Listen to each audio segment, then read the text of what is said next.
Hello friends, કેમ છો? આજે આપણે બનાવીશું પરફેક્ટ માપ સાથે રવાના ગોળના લાડવા. જો તમે આ લાડવા પરફેક્ટ માપ લઈને બનાવશો તો પહેલીવાર બનાવતા હશો તો પણ તમારા લાડવા એકદમ સરસ બનશે. તો ચાલો રવાના ગોળના લાડવાની રેસીપી જોઈ લઈએ. લાડવા બનાવવા માટે મેં અહીં 500 ગ્રામ જેટલો ઝીનો રવો લીધો છે. તો રવાને પહેલાં આપણે લોટ ચારવાની ચાળણીથી ચારી લઈશું. રવો ચારવો ખૂબ જ જરૂરી છે, એટલે તેની અંદર જે પણ કંઈ નાનો મોટો કચરો હશે તે દૂર થઈ જશે.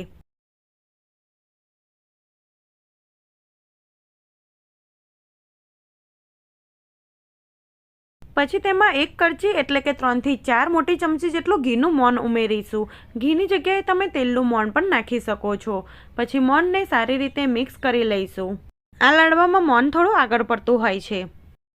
ફ્રેન્ડ્સ, તમને મારી રેસીપી ગમે તો આવી જ બીજી નવી રેસીપી જોવા માટે મારી ચેનલને સબસ્ક્રાઈબ કરો. આ રીતે રવામાં મોણ ડેવાઈ જાય પછી થોડુંક નવસેકું ગરમ પાણી લઈને આનો કઠણ લોટ બાંધવાનો છે. પાણી આપણે આ રીતે થોડું થોડું કરીને જ ઉમેરવાનું, એટલે આપણો લોટ ઢીલો ના થઈ જાય. લોટને આ રીતે મસળીને બાંધવાનો, એટલે લોટ સરસ બંધાય.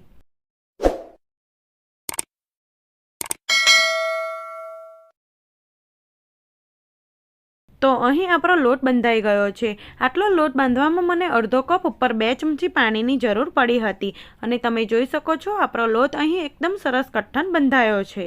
હવે આપણે આમાંથી થોડોક લોટ લઈ મીડિયમ સાઇઝના મુઠિયા વાળી લઈશું.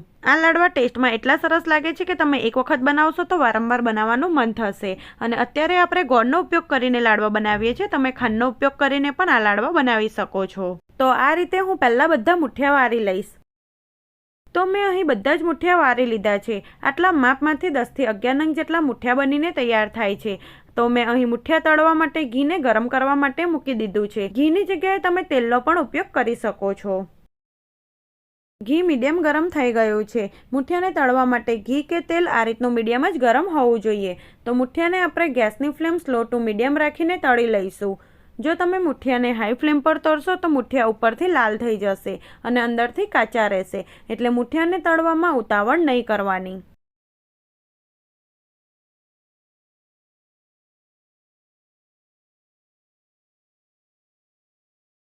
આ રીતે એક સાઈડથી થોડાક મુઠિયા તળાય એટલે તેને આપણે બીજી સાઈડ ફેરવી લઈશું, અને બંને બાજુથી મુઠિયા આછા ગુલાબી રંગના થાય ત્યાં સુધી તળવાના છે.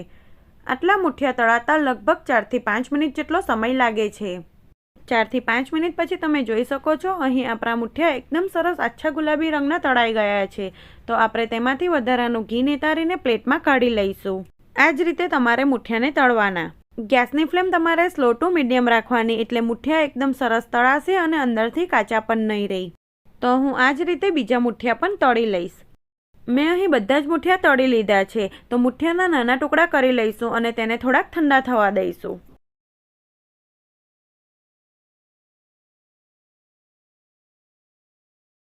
તો અહીં મુઠિયા થોડાક ઠંડા થઈ ગયા છે. તો મીડિયમ સાઇઝનું મિક્સર જાર લઈ તેમાં થોડાક ટુકડા ઉમેરીશું અને મિક્સરને ચાલુ બંધ કરીને બારીક પીસી લઈશું. મુઠિયાના ટુકડા આ રીતે થોડાક ઠંડા થાય પછી જ તેને મિક્સરમાં પીસવાનું. તો આ પીસાઈ ગયું છે. તેને આપણે ચાળણીની મદદથી ચારી લઈશું. મેં અહીં ઘઉં ચારવા માટે જે ચાળનો લઈએ છીએ તે જ લીધો છે. ઘણા લોકો આને ખાયણીમાં પણ કરતા હોય છે, પણ મિક્સરમાં ઝડપથી પીસાઈ જાય છે, એટલે ફટાફટ લાડવા બની જાય.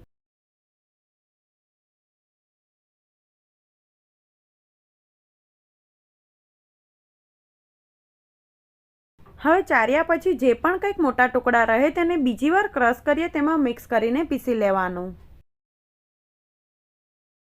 તો બાકીના મુઠિયાને પણ હું મિક્સરમાં પીસી લઈશ. તો આ રીતનું લાડવા માટેનું ચૂરમું બનીને તૈયાર છે. હવે જાડા તળિયાવાળી કઢાઈ લઈ તેમાં 150 ગ્રામ જેટલું ઘી લઈશું અને ઘીને થોડુંક ગરમ થવા દઈશું. ઘી ગરમ થાય એટલે તેમાં 300 ગ્રામ જેટલો ઝીનો સમારેલો ગોળ ઉમેરીશું અને ગેસની ફ્લેમ સ્લો ટુ મીડિયમ રાખીને ગોળ અને ઘી મિક્સ થાય ત્યાં સુધી થવા દઈશું.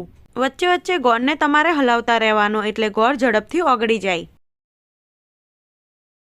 તમે જોઈ શકો છો ગોળ સરસ ઓગળી ગયો છે. તો હવે તેમાં 2 ચમચી તલ અને 2 ચમચી જેટલું ઝીનું સમારેલું સૂકું કોપરું ઉમેરીશું. તલ અને સૂકા કોપરાનો ટેસ્ટ આ લાડવામાં ખૂબ જ સરસ લાગે છે.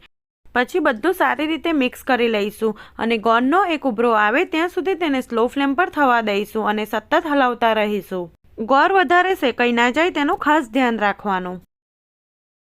અહીં તમે જોઈ શકો છો ગોળ અને ઘી બરાબર મિક્સ થઈ ગયું છે. તો ગેસની ફ્લેમ બંધ કરી દઈશું અને તરત જ ગોળ અને ઘીના મિશ્રણને ચૂરમામાં ઉમેરી દઈશું.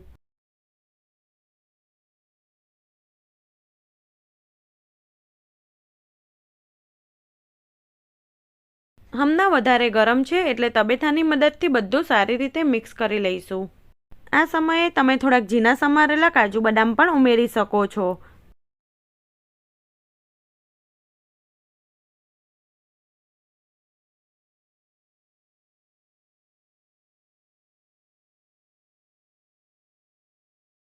હવે બધું સારી રીતે મિક્સ થઈ ગયું છે અને આ મિશ્રણ થોડું ગરમ હોય ત્યારે જ તેમાંથી લાડવા વાળી લેવાના. તો તેમાંથી થોડુંક મિશ્રણ હાથમાં લઈ આ રીતે મીડિયમ સાઇઝના લાડવા વાળી લઈએ. અને તમે જોઈ શકો છો આપણા લાડવા એકદમ સરળ રીતે વળી જાય છે એટલે તે એકદમ પરફેક્ટ બન્યા છે. હવે ઉપરથી થોડી ખસખસ લગાવીશું. તો હું આ જ રીતે બીજા લાડવા વાળી લઈશ. આપણે આ લાડવા ગોળનો ઉપયોગ કરીને બનાવ્યા છે એટલે ખાવામાં ખૂબ જ હેલ્ધી છે અને ટેસ્ટમાં પણ ખૂબ જ સરસ લાગે છે. તો રવાના ગોળના લાડવા બનીને બિલકુલ તૈયાર છે. આ લાડવાને તમે 4 થી 5 દિવસ સુધી સારા રાખી શકો છો. તો તમે એક વખત આ રીતે રવાના ગોળના લાડવા જરૂરથી બનાવજો અને તમારો અનુભવ કોમેન્ટ કરી જણાવજો. રેસીપી ગમે તો આવી જ બીજી નવી રેસીપી જોવા માટે મારી ચેનલને સબસ્ક્રાઈબ કરજો.